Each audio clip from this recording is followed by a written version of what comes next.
Hi, I'm Jay Grunke, founder of the Balanced Runner System, and I'm stuck at home, as you probably are too.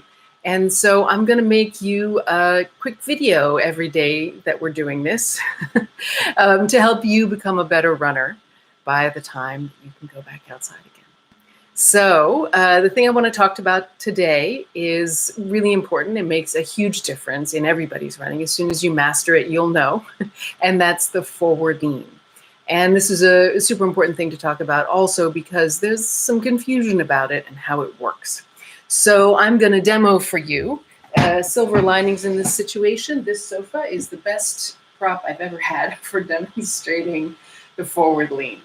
So all speed sports involve some kind of forward lean. It's a way of dealing with air resistance, reducing the amount of air resistance as you move forward. And so you see it, when someone's galloping a horse or riding a mountain bike or speed skating or you name it. And the same is true of running. And as with all of those sports, the amount of forward lean depends on how fast you're moving. So the faster you're moving, the more you lean. And when you get up to super high, like speed skating speeds or on a road bike, then you're more than just leaning, you're actually curling yourself up into a ball to reduce wind resistance enough. As runners, we never get there, and curling up yourself into a ball is most certainly not optimal. So let me show you how that all works. There are two aspects to your forward lean, and one is that your head is always going to be in front of your pelvis throughout the whole gait cycle, so that your back is on the same angle through the whole gait cycle, so it doesn't change or oscillate. So turning sideways, I'll show you. So your head is going to be in front of your pelvis. Your back is straight, and it's going to stay in front of your pelvis even as you move from mid-stance into toe-off. It all stays the same. And your pelvis is going to be in front of your standing foot as soon as you get out of mid-stance, all the way through to toe-off. But the rest of the time is going to be behind that foot. So while the popular phrase lean forward from your ankles is a good one as far as creating this idea that we want to create a long line, that we're not talking about hitching yourself in the middle.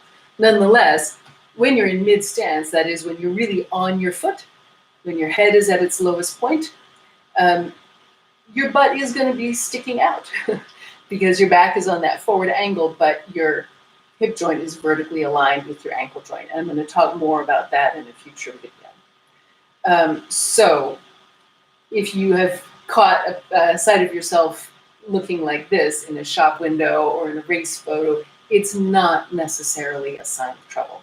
You will be here when you're leaning forward. But from this point onwards, that pelvis is moving in front of the foot that's on the ground until you end up in the air. So what you just saw was a good lean. What people sometimes do, I can hear my heat's about to come on with a roar, so just don't be afraid if you think you hear an airplane in the background. What people sometimes do is round their backs. They slouch. And that does push the head forward for sure. There are a lot of things that go awry when you start running like that. And so people will often tell you to run upright as a way of trying to get you to stop rounding your back. But that can create a lot of confusion, right? Because that makes it sound like you should be vertical.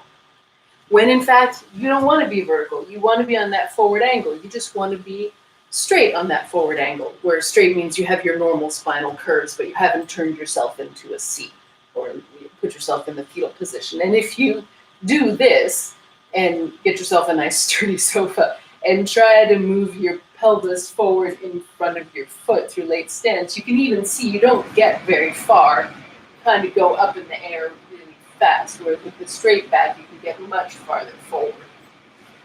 So that's one of the consequences of rounding your back instead of leaning forward.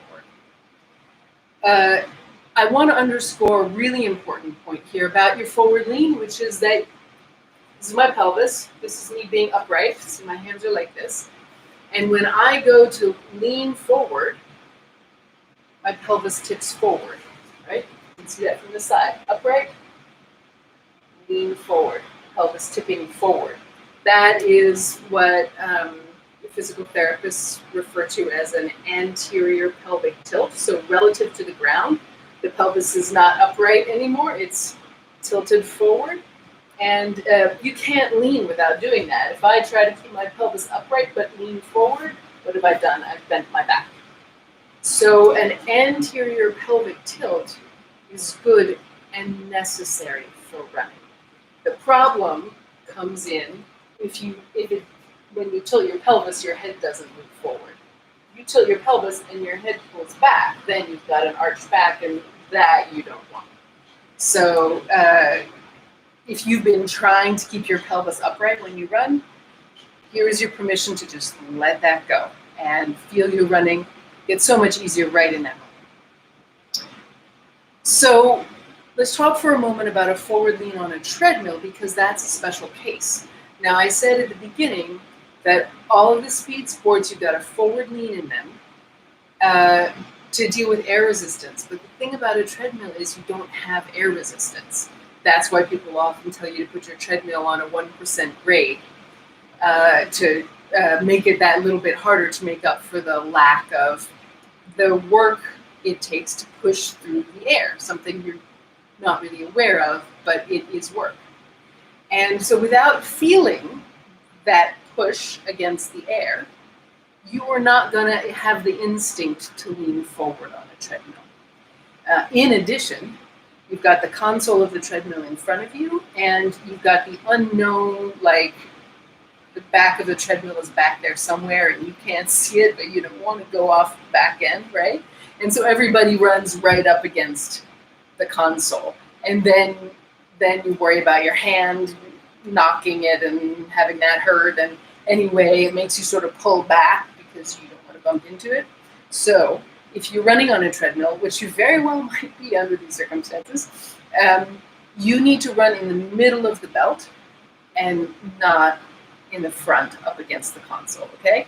So middle of the belt, just look back, see where that is, make a mental note of where, what you're next to on the handles or whatever, when you're in the middle of the belt, and that gives space between you and the front panel of your treadmill. So you can swing your arms, and so you have the space to lean forward. You can still choose to lean forward, and you can even add in some wind resistance by putting a fan in front of the treadmill so you feel it blowing at you, so that you do have to lean forward a little bit. So bear all of those things in mind. Tomorrow, I'm going to give you some ways to check your lean, to evaluate how well you're leaning and troubleshoot it, really. So look for me here around midday Pacific time tomorrow, and we'll all get through this together and become better runners. Take care.